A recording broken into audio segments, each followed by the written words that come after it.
Let's also, Srinjoy, now put the focus on how India's Hormuz diplomacy is, standing out. Media reports have suggested that Iranian Navy last week guided an Indian LPG tanker through the Strait of Hormuz. Now think about it. On one hand, you have America shooting off an ultimatum to Iran, now saying that if the Strait of Hormuz is not open, America will launch devastating strikes on power plants in Iran.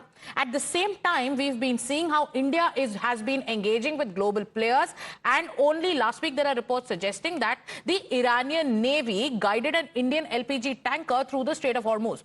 As per these reports, this was a tanker that was one of the two Indian ships that was allowed to make the sensitive crossing on a pre-approved route following India's diplomatic engagement. Now, reports are also suggesting that during this transit, the vessel remained in radio contact with the Iranian Navy, which then collected detailed information, including one of the ship's flag, its name, and also origin and also destination ports. And then we are getting to know that crew nationality information was also taken. And just last week, it was Iran's deputy ambassador to India who said that the Strait of Hormuz is open only to countries that are the friends of Iran and not for its enemies. Meanwhile, over the last few days, there's hotline diplomacy also that has been in full swing amid the escalating conflict in the Middle East. Prime Minister Narendra Modi spoke to the president of Iran, and also in their conversation, this was the second direct engagement between the two leaders after the war broke out. The first, the war broke out on the 20th. Now, Prime Minister Modi in his latest conversation condemned the attacks on critical infrastructure in the region, which threaten regional stability and also have been disrupting global supply chains. The Prime Minister also reiterated the importance of safeguarding the freedom of navigation and also ensuring that shipping lanes remain open and secure. Separately, we also know S. Jaishankar has been talking to his Iranian counterpart. He spoke to the Foreign Minister of Iran, Abbas Araghchi, to discuss the conflict in West Asia and also the implications. This conversation between the Foreign Affairs Minister and Abbas Araghchi is also, maybe the fourth or fifth conversation between them. So India, meanwhile, is securing its interests. For India currently, national security means securing its energy security. Going back to Srinjoy Chaudhary. Srinjoy, while we talk about the ultimatum that has been given out by US President Donald Trump, let's also shine some light on the way India is dealing with Iran, with America, with Russia, with Israel, at a time when India is putting its priority on its energy security needs.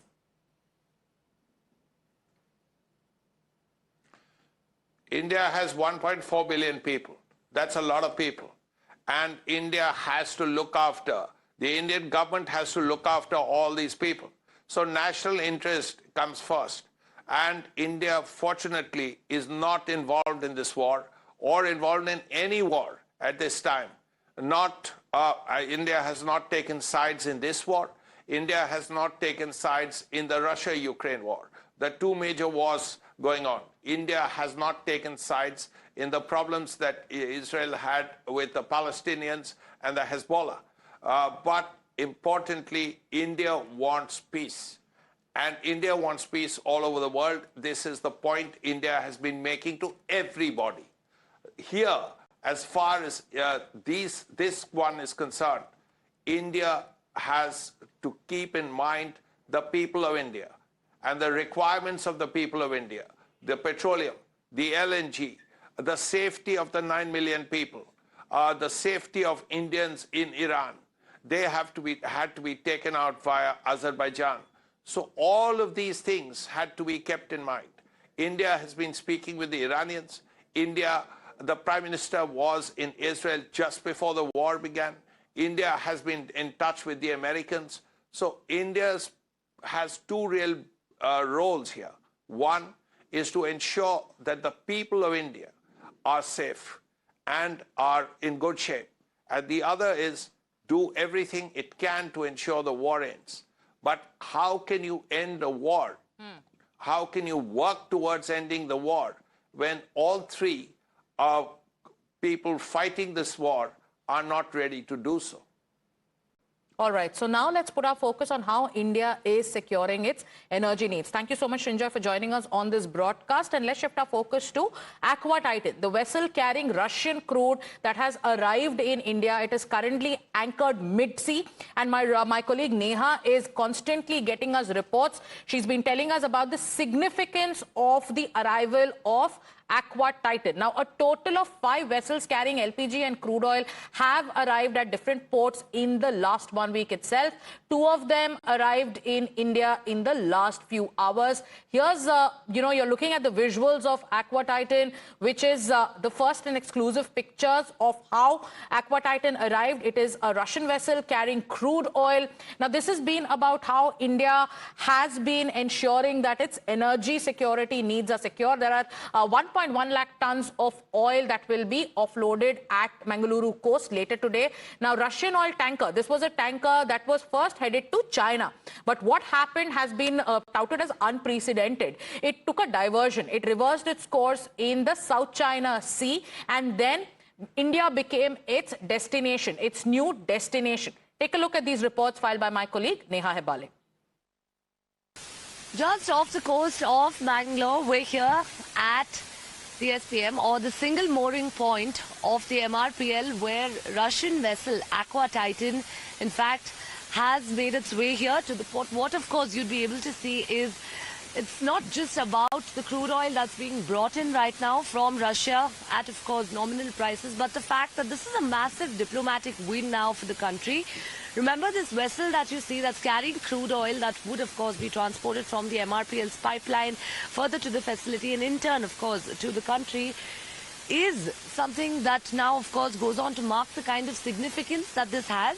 Largely, while, of course, this particular tanker here in concern that we're looking at was on its way to China. Remember, it was, in fact, diverted and now brought towards the Mangalore coast.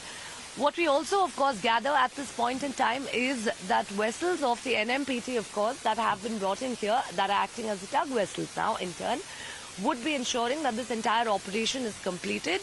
And largely, of course, given the West Asian crisis at this point, this becomes even more significant, as this would help to stabilize prices across the country, largely fuel prices.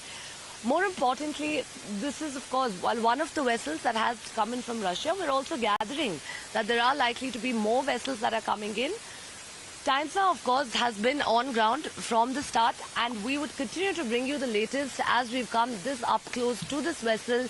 We continue to bring you the latest on what, of course, this vessel would essentially mean, largely diplomatically, of course, and more importantly, to bring down the fuel prices at a time when most countries still are struggling to be able to manage how to figure out and what essentially they would do during the West Asian crisis that's been impacting all. Times Now has reached ground zero, quite literally. We're here mid-sea, about 80 nautical miles off the coast of Mangalore, where Russian vessel Aqua Titan has in fact made its way here.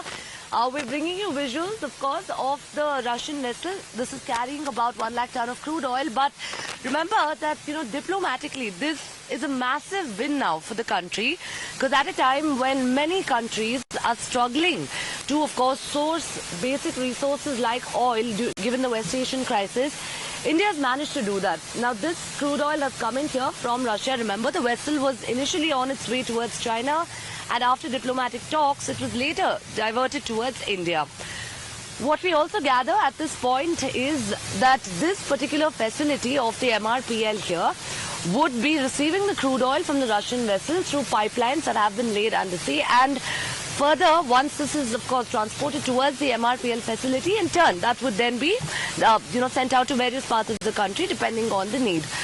Why this is so crucial is, like we mentioned earlier, at a time like this, of course, even for about 1 lakh tons of crude oil to, in fact, be brought in here back to the country, in fact, towards India, would help ease the entire crisis that the country is facing. We're seeing the kind of, price rise, how this is impacting people largely on a day-to-day basis. And at a time like this, we're hopeful that the diplomatic talks, of course, would continue. And, of course, that more vessels carrying LPG as well, one vessel that's reached the Mangalore coast, in fact, also at the same time, this other vessel of crude oil as well that's been brought in now from Russia is going to largely ease the common man's pocket. With video journalist Dilip, Mid-sea, this is Neha Hebale for Times Now. Times Now has travelled on a coast of Mangalore. And why, you ask? Well, Russian vessel, in fact, Russian crude oil tanker Aqua Titan has just arrived here. And remember, this is a massive diplomatic win now for the country, given that at a time when many countries are still struggling to get access to basics like, of course, crude oil and other essentials, India as a country has managed that. Remember, this vessel that you see, this massive vessel that's carrying about 1 lakh ton of crude oil behind us, was on its way to China. But after the talks, it was diverted, and now it's made its way here to the MRPL facility, mid-sea, in the middle, of course, of the Arabian Sea here. What's essential now is to note that the significance of this entire operation that's being carried out here by the MRPL and the NMPT is such that now, once the pipelines, of course, of the MRPL have been activated, once the crude oil is taken off of the Russian vessel and into the MRPL facility in turn through the pipelines, largely, once this oil, of course, reaches across the country, this is going to ease the common man's pocket to a point, of course, that we'd only be able to understand once it's actually done. Remember, even for the country, of course, to be able to manage this much oil right now, given the West Asian crisis and what's happening in the Middle East, is, of course, a big win. And, of course, we're hopeful, and what we pick up from the NMPT also is that another LPG vessel too has reached the coast of Mangalore at the same time. And this largely, of course, efforts now of the government paying off here. Hopefully, the common man's burden being taken off. My colleague Neha is joining us live, and viewers, I must tell you, she has been the only reporter to get so close to the Aqua Titan, reporting mid-sea, getting you all the updates when it comes to this significant moment in the midst of this escalating conflict. Neha, I don't think anybody's managed to break down how important and how significant this moment is. The vessel currently is anchored. You've got us the pictures, but what happens next? Has final clearance been given for offloading? If you can describe that process as well.